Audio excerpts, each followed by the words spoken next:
Halo dulur, selamat datang di Medan United, channel fans MU paling netral. Menang dipuji, kalah dibully. Di video kali ini seperti biasa kita akan membahas beberapa berita terbaru dari Manchester United. Ada update-update baru yang menurutku sangat menarik untuk kita bahas bersama. Langsung aja kita masuk ke berita yang pertama.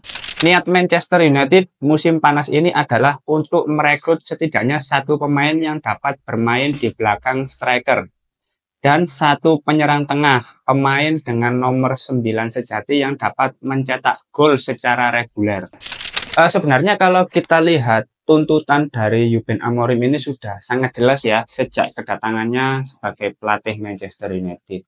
Dan sampai saat ini salah satu tuntutan yang masih belum terpenuhi yaitu memiliki pemain di posisi lini serang yang mampu mencetak gol secara reguler. Dan ini merupakan salah satu masalah serius yang dihadapi Manchester United saat ini. Karena kalau kita lihat memang ya para pemain di lini serang ini para pemain yang masih muda, para pemain yang masih belum konsisten, belum bisa mencetak gol secara reguler. Dan kalau kita lihat di beberapa hari terakhir, memang pihak manajemen ini sudah memprioritaskan 3 nama yang memiliki peluang untuk direkrut pada bursa transfer musim panas mendatang. Yang pertama, Victor Gyökeres, ya, pemain dari Sporting Lisbon, mantan anak asuh dari Ruben Amorim. Terus yang kedua ada Victor Osimhen yang sekarang dipinjamkan di Galatasaray. Dan yang terakhir ada Harry Kane, nah, yang saat ini masih berada di Bayern Munchen. Bahkan Sir Jim Ratcliffe ini kan tertarik untuk mendatangkan Harry Kane ke Manchester United. Tapi menurutku ya kalau kita melihat kondisinya sekarang ya usianya sudah 32 tahun kalau nggak salah Harry Kane itu, dan harusnya sudah bukan prioritas lagi bagi Manchester United, sudah terlalu tua menurutku. Daripada Harry Kane memang lebih cocok 2 nama ini. Jadi Harry Kane itu sudah buang aja, sudah bukan masanya gitu loh. Merekrut pemain-pemain seperti Harry Kane itu memang bagus, memang tajam insting untuk mencetak golnya. Tapi menurutku kalaupun bagus itu hanya bertahan satu musim. Akan sangat disayangkan kalau Manchester United susah-susah mendatangkan Harry Kane dengan klausul pelepasannya mungkin di angka 50 atau 60 juta pound sterling di musim panas mendatang, tapi hanya bagus di satu musim. Sedangkan Manchester United ini sedang ada proyek jangka panjang, yang mana itu membutuhkan pemain-pemain yang bisa tampil secara konsisten, yang bisa memberikan progres di tahun-tahun mendatang. Maka dari itu Harry Kane menurutku sudah dicoret lah, bukan prioritas lagi. Tinggal 2 nama ini. 2 nama ini yang menurutku akan menjadi tumpuan di lini serang kalau misalkan berhasil didatangkan. Karena kalau kita lihat profil dari Victor Gyökeres ini ya salah satu pemain dengan torehan gol yang cukup banyak di musim ini bersama Sporting Lisbon. Terus dia juga pernah berada di bawah kepelatihan Ruben Amorim. Ruben Amorim lah yang membuat Victor Gyökeres ini tampil impresif, bisa mencetak gol secara reguler. Nah, ini salah satu tuntutan yang ingin dipenuhi oleh Ruben Amorim, pemain yang bisa mencetak gol secara reguler, dan Victor Gyökeres memiliki jaminan gol. Nah, di setiap pertandingan di bawah asuhan Ruben Amorim ya pada waktu itu. Kalau sekarang memang Sporting Lisbon lagi kurang bagus lah setelah ditinggal Amorim. Terus dia memiliki body balance yang bagus. Speednya juga lumayan kencang. Berbeda jauh dengan Rasmus Højlund yang gampang jatuh. Passingnya nggak jelas, ya seringkali kehilangan bola. Joshua Zirkzee pun masih jauh kalau dibandingkan dengan Victor Gyökeres. Maka dari itu Gyökeres ini bisa jadi opsi yang sangat bagus bagi Manchester United. Terus yang kedua ada Victor Osimhen. Nah, Victor Osimhen ini kan di musim panas mendatang masa peminjamannya dengan Galatasaray sudah habis dan dia balik ke Napoli. Seperti yang kita tahu, Osimhen dengan Napoli kan ada masalah apa ya?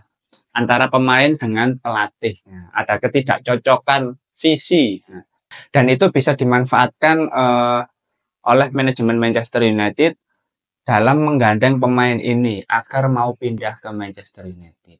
Tapi yang jadi masalah adalah katanya Victor Osimhen ini memiliki masalah dengan temperamental. Nah, tapi ya kembali lagi, selama Ruben Amorim bisa mengendalikan para pemain, menurutku itu bukan jadi masalah yang besar. Karena dari awal kedatangannya ke Manchester United, Ruben Amorim juga sudah menunjukkan kewibawaannya, menunjukkan ketegasannya bahwa ya sebagai seorang pelatih harus bisa mendisiplinkan pemain-pemain yang tidak bagus secara performa, secara attitude. Nah, itu harus didisiplinkan oleh Ruben Amorim dan dia sudah melakukan itu sejak awal. Terbukti dengan dipinjamkannya Marcus Rashford, terus habis itu ya Anthony yang secara performa tidak menunjukkan hasil yang positif, akhirnya dipinjamkan semua satu persatu dan tidak menutup kemungkinan di musim panas mendatang akan ada lebih banyak lagi pemain yang keluar dari Manchester United. Jadi menurutku dua nama ini akan menjadi fokus tersendiri ya di bursa transfer musim panas mendatang dan aku optimis salah satu dari dua nama ini pasti akan didatangkan ke Manchester United. Oke, kita masuk ke berita berikutnya. Casemiro, Christian Eriksen, Victor Lindelof, dan Jonny Evans diperkirakan akan meninggalkan Manchester United musim panas ini. Lebih banyak pemain juga dapat meninggalkan klub berdasarkan proposal yang akan mereka terima. Oke, seperti yang barusan aku bilang tadi, di bursa transfer musim panas mendatang, akan ada banyak pemain yang akan pergi meninggalkan Manchester United. Kalau kita lihat ya dari nama-nama tadi ya, Victor Lindelof, Christian Eriksen, Jonny Evans, ini kontraknya memang sudah habis di musim panas mendatang. Bahkan kabarnya Christian Eriksen setelah kontraknya habis di Manchester United, dia akan memutuskan pensiun dari dunia sepak bola. Ya, karena kita tahu sendiri ya dia punya riwayat penyakit yang cukup mengkhawatirkan gitu loh. Terus kalau Casemiro, dari kabar terbaru, Casemiro ini kan ada indikasi untuk dipinjamkan ke klub Brazil Flamengo. Karena kabarnya klub tersebut tertarik untuk mendatangkan Casemiro dan bersedia untuk menanggung sebagian gajinya. Nah, menarik ini ya, karena di bursa transfer Brazil itu masih berjalan sampai saat ini. Jadi kemungkinan-kemungkinan itu masih akan ada peluangnya, tapi ya kita lihat saja nanti ke depannya seperti apa. Karena ya Casemiro pun ayolah. Ini pemain sudah lewat masa prime-nya, sudah tidak cocok dengan skema Ruben Amorim. Bahkan di laga terakhir dia hanya dimainkan selama 1 menit saat melawan Leicester. Ini menunjukkan bahwa sebesar itu ketidakpercayaan Ruben Amorim terhadap Casemiro. Dan kalau dipertahankan terus kan yang rugi tentu manajemen. Jarang main tapi harus membayar gajinya sangat tinggi di Manchester United. Bahkan menjadi pemain dengan gaji tertinggi ya, 350.000 pound sterling per minggu kalau nggak salah. Pemain dengan gaji tertinggi di Manchester United saat ini ya Casemiro ini. Maka dari itu perlunya membuang pemain-pemain yang memang sudah nggak perform. Pemain-pemain yang digaji mahal tapi tidak berjalan beriringan dengan hasil yang didapatkan ketika menjalani setiap pertandingan. Dan mungkin selain pemain-pemain yang sudah ditunjukkan tadi, ada pemain-pemain lain yang sepertinya juga akan dilepas gitu loh. Pemain-pemain yang mungkin secara performa tidak cocok dengan skema Ruben Amorim. Ya kita tidak tahu ya, karena kabarnya nama-nama seperti Alejandro Garnacho, Kobbie Mainoo ini kan tetap tersedia di bursa transfer musim panas mendatang. Kalau ada peluang untuk menjual pemain tersebut. Jadi di bursa transfer musim panas mendatang, Manchester United akan sangat sibuk. Akan ada banyak pemain yang akan dilepas, akan ada beberapa nama baru yang akan berusaha didatangkan ke Manchester United.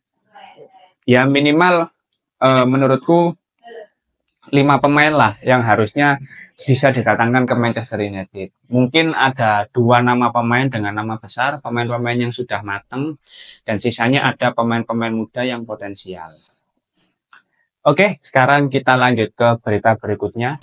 Manchester United bertekad untuk tidak kehilangan Chris Rig dan pencari bakat mereka menganggapnya sebagai pemain yang harus dimiliki. Sebetulnya kalau kita membahas Chris Rig ya teman-teman, pemain ini kan sudah diincar cukup lama oleh manajemen Manchester United. Memang sangat potensial untuk pemain berkebangsaan Inggris ya, warga lokal ya, masih berusia sekitar 17 tahun, berposisi sebagai gelandang tengah.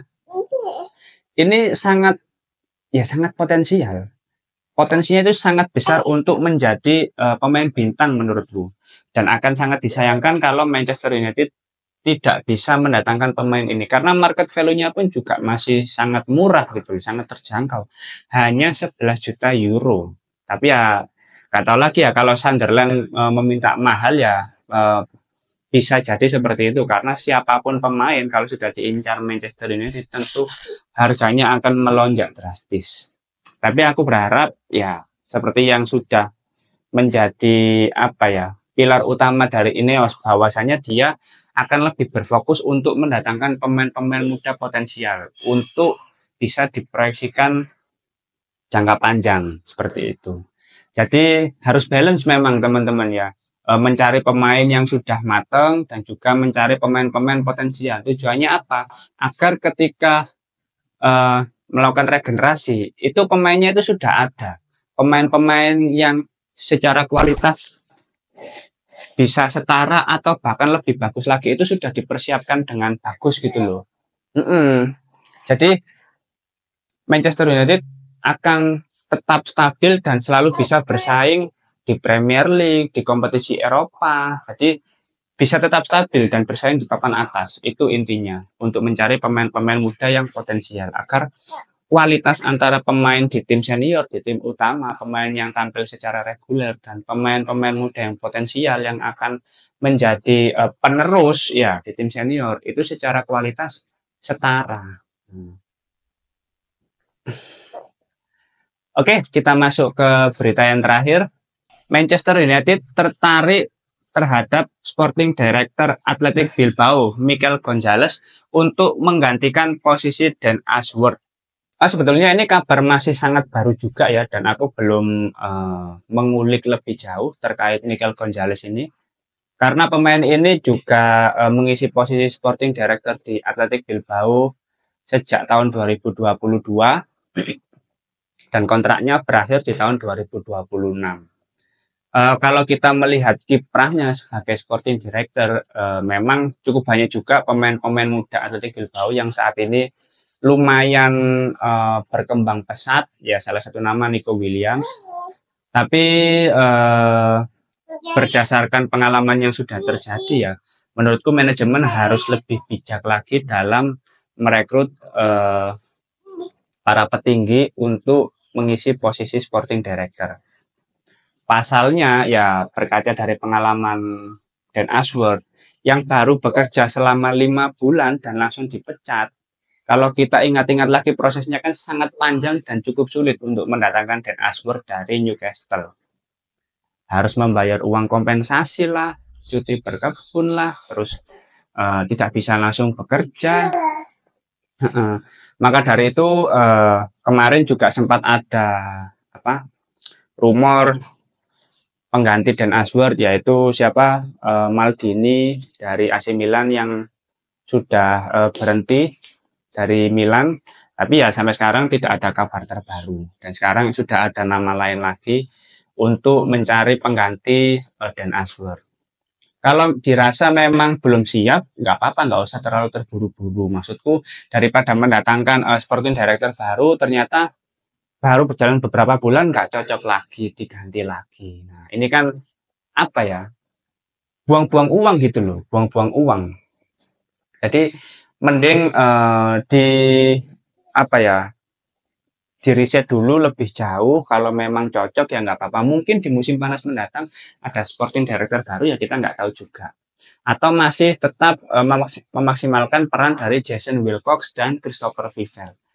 Karena kembali lagi ya teman-teman, terkadang terlalu banyak struktur itu, terlalu banyak kepala juga lebih repot gitu loh dalam menghandle sebuah tanggung jawab, dalam mengemban tugas sebagai sebuah perusahaan gitu. Ya mungkin kalau teman-teman memiliki referensi lebih terkait Michael Gonzalez, bisa tulis saja di kolom komentar karena jujur aku masih sangat awam terkait nama ini. Oke, mungkin itu dulu beberapa berita terbaru dari Manchester United. Kalau teman-teman ada opini lain, langsung tulis saja di kolom komentar. Kita diskusi santai seperti biasa. Terima kasih sudah menonton video ini. Jangan lupa like, komen, dan subscribe. Salam.